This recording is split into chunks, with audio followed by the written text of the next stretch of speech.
21শে আগস্টের যেই মামলায় আপনারা জানেন যেই মামলায় দণ্ড ছিল আপনার বিচারিক আদালত থেকে হাইকোর্ট ডিভিশনে দীর্ঘদিন পর সেই মামলা থেকে সমস্ত আসামিদেরকে খালাস দেওয়া হয়। সেই খালাসের আদেশের বিরুদ্ধে রাষ্ট্রপক্ষ লিভ টু আপিল ফাইল করে এবং আমাদের সর্বোচ্চ আদালত অ্যাপেলেট ডিভিশন লিভ মঞ্জুর করার পরে যে আপিল হয় সেই আপিল আমরা দীর্ঘদিন শুনানি করেছি এবং আমি কৃতজ্ঞ চিত্তে মাননীয় আদালতের কাছে আমি আমার কৃতজ্ঞতা আমি এক্সপ্রেস করছি যে আমরা দীর্ঘ প্রচেষ্টায়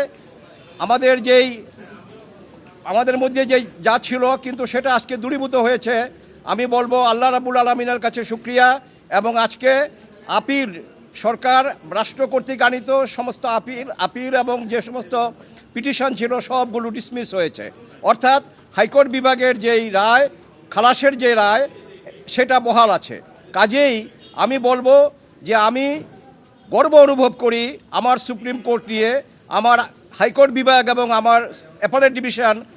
নিয়ে, যে এখানে ন্যায়ের মানদণ্ড আজকে আবার তারা উঁচু করে ধরলেন। কাজেই বাংলাদেশে বিচার আছে, আইনের বিচার আছে, আইনের শাসন আছে, এটা আবার প্রমাণিত হলো। আর এই মামলা সঠিকভাবে তদন্ত করে নাই বলে হাইকোর্ট বিভাগ যে অবজারভেশন দিয়েছিল নতুন করে আবার পুনঃতদন্তের, সেটা আজকে আমরা শর্ট অর্ডারে মাননীয় প্রধান বিচারপতি মহোদয় যেটা পরে শোনালেন, আমরা যেটুকু অনুধাবন করতে পেরেছি যে এটা রাষ্ট্রের কাজ, এটা বিচার বিভাগের কাজ না, ঠিকই, কারণ এটুকু এক্সপান্স করা হয়েছে। আর নন অ্যাপিলিং অ্যাকিউজড অর্থাৎ জনাব তারেক রহমান সাহেব এবং আপনার অন্যান্য যারা ছিলেন